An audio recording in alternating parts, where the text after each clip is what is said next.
Welcome to Northern Tales, where silence is broken and every woman's story finds its way back to her own voice. Tonight, we return to a story of pain, healing, and the slow rebuilding of a shattered soul.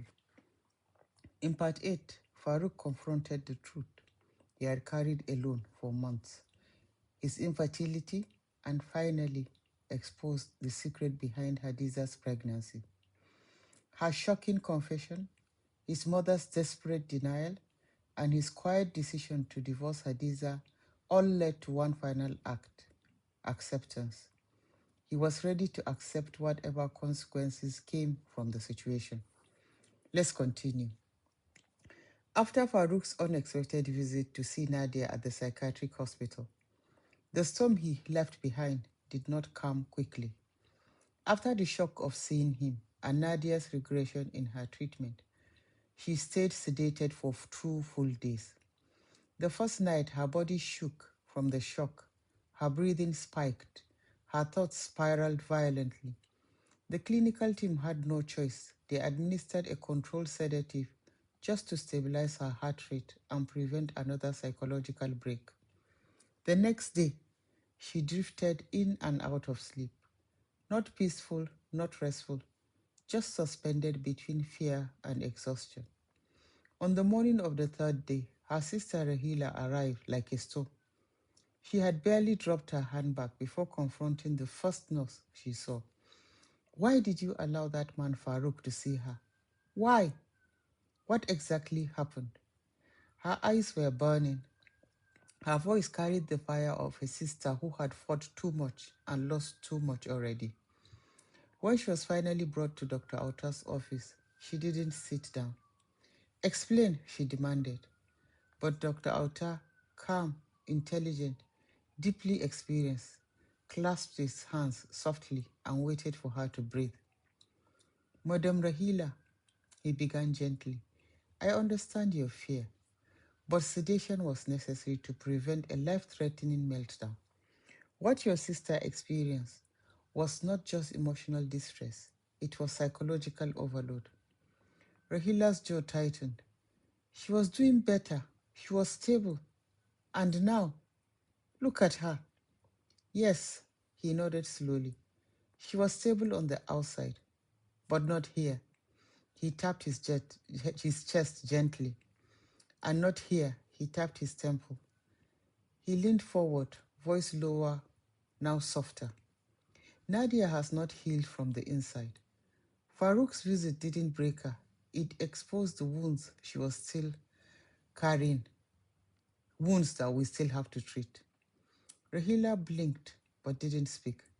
Dr. Auta continued, his tone shifting into clinical clarity. Recovery from trauma is not a straight line. It rises, falls, loops. What happened is a setback, yes, but it is also information. It tells me where the real work must begin. Rahila swallowed hard.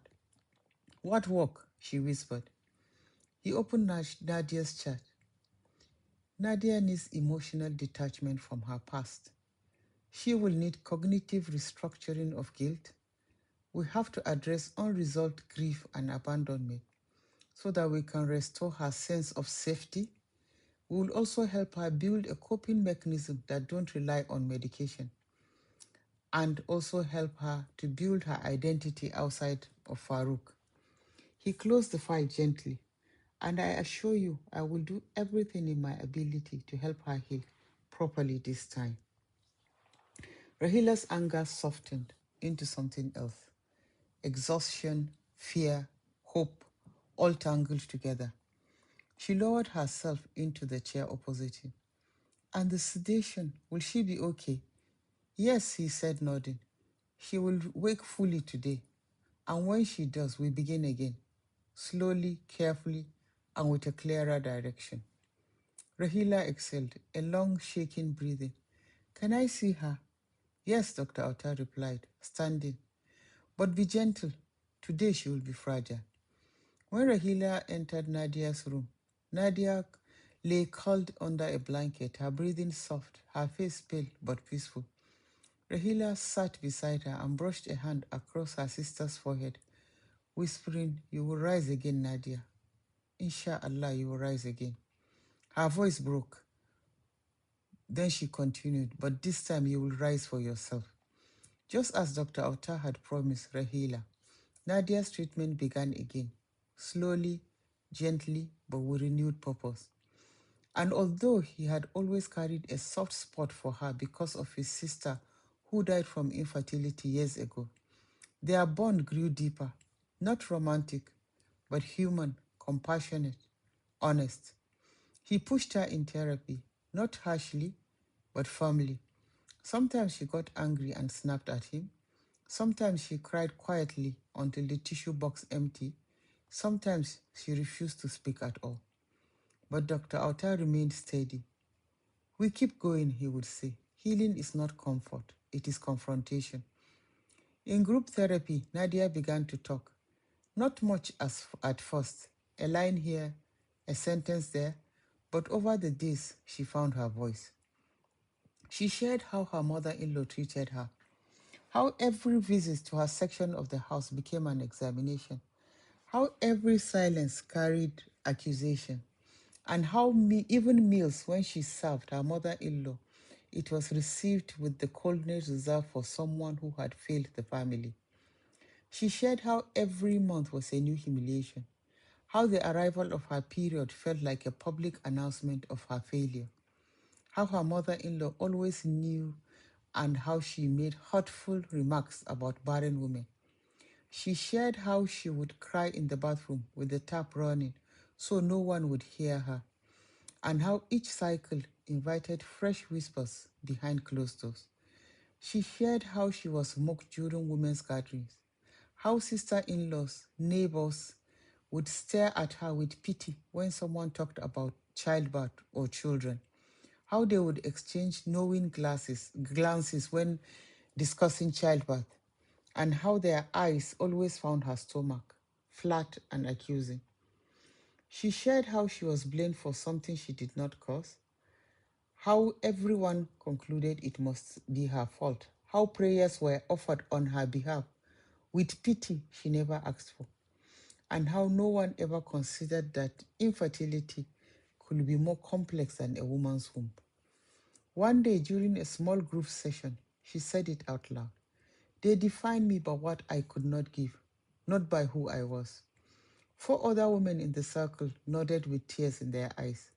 Some had been shamed for infertility, some for miscarriages, some for not marrying early, some for marrying wrong, some for not enduring in abusive relationships. It was the first time Nadia realized she wasn't alone. A week later, in her individual session with Dr. Auta, she said something she had never said aloud. She sat with her hands folded, eyes fixed on the floor. "Doctor," she whispered, "there's something I never told anyone, not even Farouk." He waited. "My mother-in-law and my sister-in-law, they, they gave me a nickname." Her voice didn't shake. She didn't cry. She said it like a fact she had finally detached from. "They called me Sarauniyar Gidan Shuru, the queen of the silent house, because there has been no cry of children in my house." She looked at him and continued, "They called me the barren woman." The words floated in the room, heavy, cruel, familiar. But Nadia did not break. Her eyes stayed dry. Her shoulders stayed steady. And that was the moment Dr. Auta knew her healing had truly begun.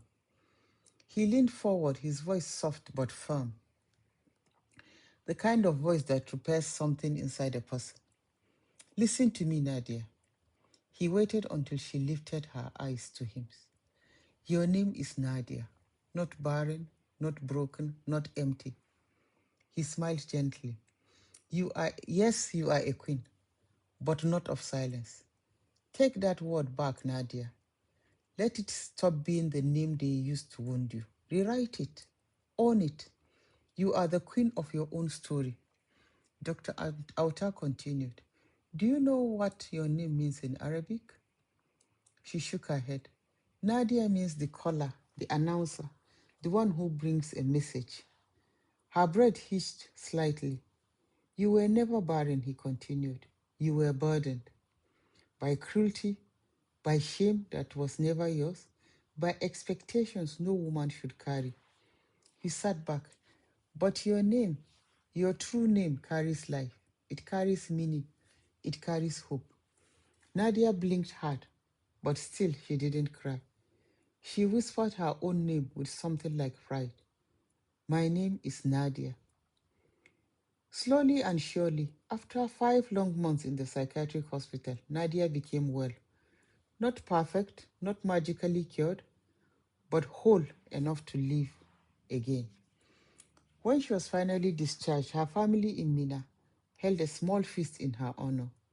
The compound was full of aunties, uncles, cousins, neighbors, all bringing food, laughter, prayers, and relief. Her father held her hand throughout the evening, tears shining in his eyes. Nadia, forgive me, he kept repeating. I should have listened. I should never have forced you back into that marriage.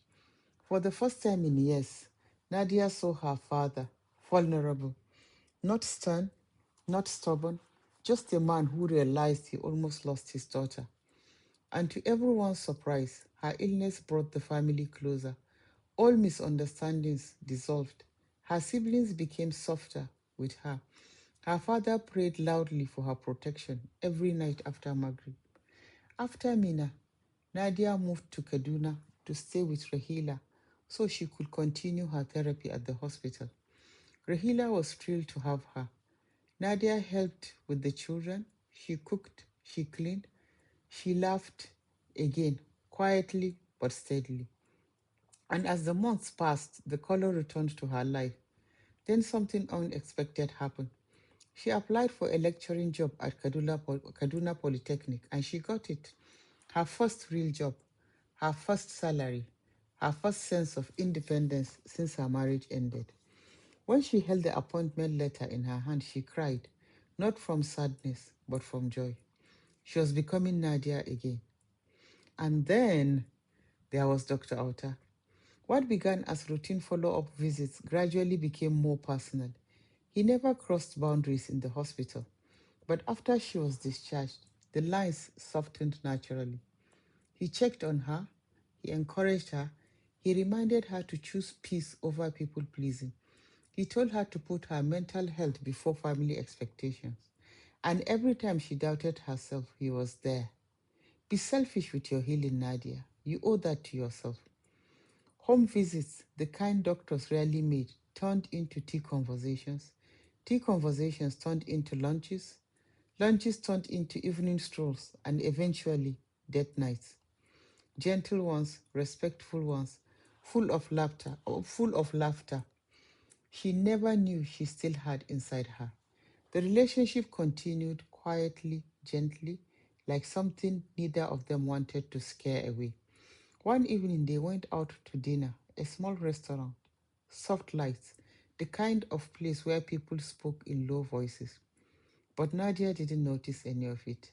She spent the entire night recounting the story of her infertility, the years of humiliation, the whispers, the laughter, the laughter behind curtains, the cruelty of her in laws.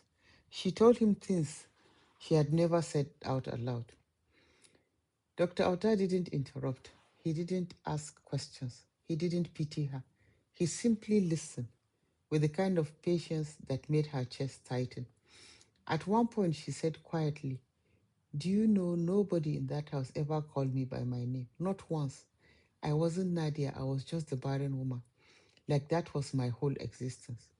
He looked at her, really looked, but still said nothing, just listened.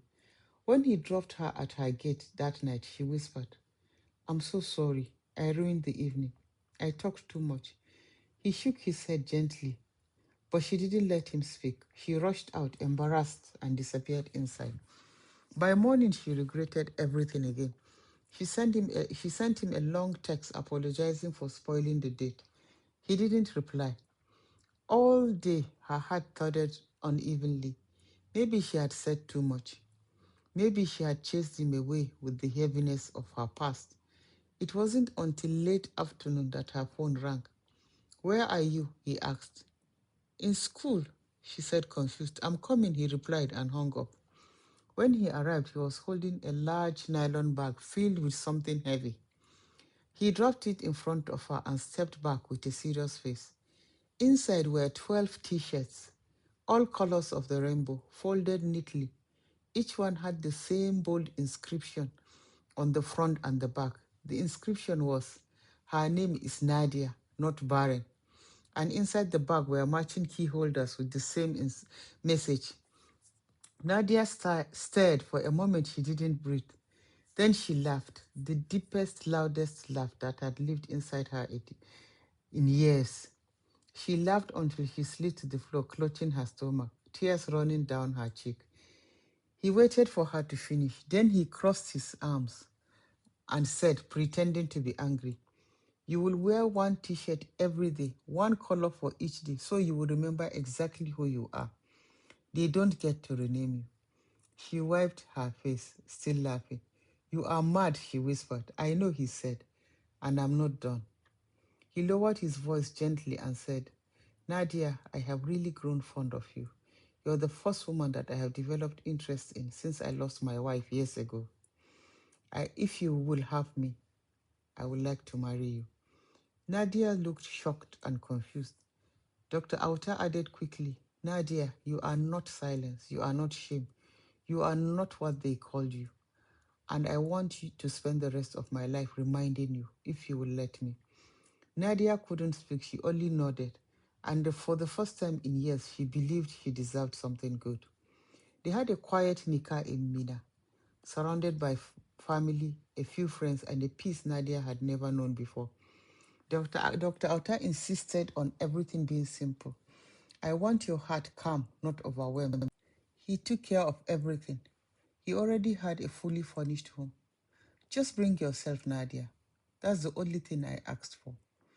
She moved in the next day, and the life she met there was nothing like the one she left behind. Auta took her to Yankari Game Reserve in Bauchi. They watched elephants at dawn. They soaked in the warm springs.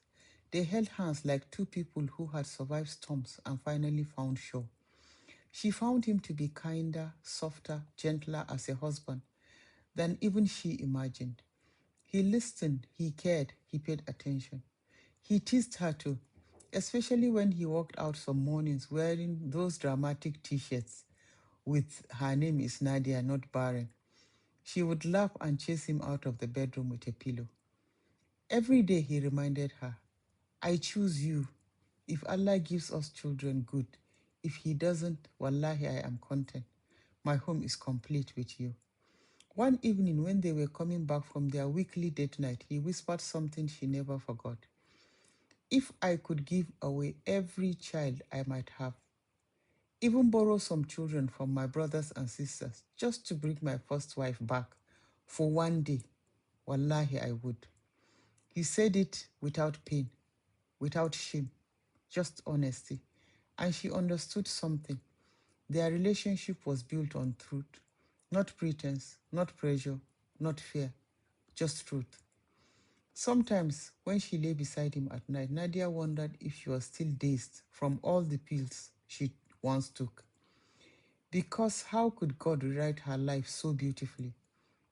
How could she, Nadia, once called barren, once broken, once drowning, now wake up every morning to peace?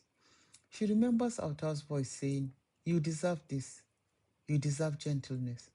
And slowly she began to believe it. You have been listening to Northern Tales, where silence is broken and every woman's story finds its way back to her own voice. Tonight, Nadia found healing, love, and a second chance at life. But every story has a final chapter. And Farouk's absence is a shadow about to cross her path once more. Join us in part 10 for the final chapter as all the threads finally come together. Like, share, and subscribe, and let another woman's truth be heard.